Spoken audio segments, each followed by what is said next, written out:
আসসালামু আলাইকুম রহমতুল্লাহি ওয়া বারাকাতুহু। আজকে আমরা শুনব নবী করিম সাল্লাল্লাহু আলাইহি সাল্লাম এর এলেম ও হেদায়েতের বাণী এই সম্পর্কিত হাদিস। হযরত আবু মুসা রাদিয়াল্লাহু তাআলা আনহু হতে বর্ণিত, তিনি বলেন, নবী করিম সাল্লাল্লাহু আলাইহি সাল্লাম বলেছেন, আল্লাহ আমাকে যে হেদায়েত ও এলেম সহকারে প্রেরণ করেছেন তার উদাহরণ হলো অধিক বৃষ্টি বর্ষণের মতো, যা একটি জমিনের উপর বর্ষিত হচ্ছে।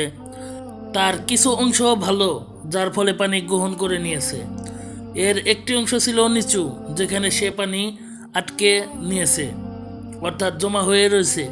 সুতরাং উক্ত জমাকৃত পানি দিয়ে মহান আল্লাহ লোকদেরকে উপকার করলেন। তা হতে লোকেরা পানি পান করলো। জীবজন্তুদেরকে পানি পান করালে ক্ষেত খামারে কাজে পানি ব্যবহার করলো।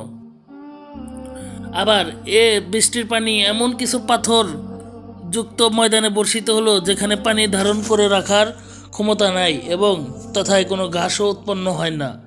সুতরাং ওই বৃষ্টির পানির উদাহরণ হলো ওই ব্যক্তির সাথে যাকে মহান আল্লাহ দিনের জ্ঞান দান করেছেন এবং আল্লাহ আমাকে যে হেদায়েত দিয়ে পাঠিয়েছেন তা দ্বারা সে উপকৃত হয়েছেন। তাই সে নিজে তার শিক্ষা গ্রহণ করলো এবং অপর ব্যক্তিকেও শিক্ষা দান করলো। পরের বৃষ্টির উদাহরণ হলো ওই ব্যক্তির সাথে যে ব্যক্তি কখনো ধর্মীয় জ্ঞানের দিকে লক্ষ্য করেনি এবং মহান আল্লাহ আমাকে যে হেদায়েত দিয়ে পাঠিয়েছেন তা হতেও সে কিছু কবুল করেনি।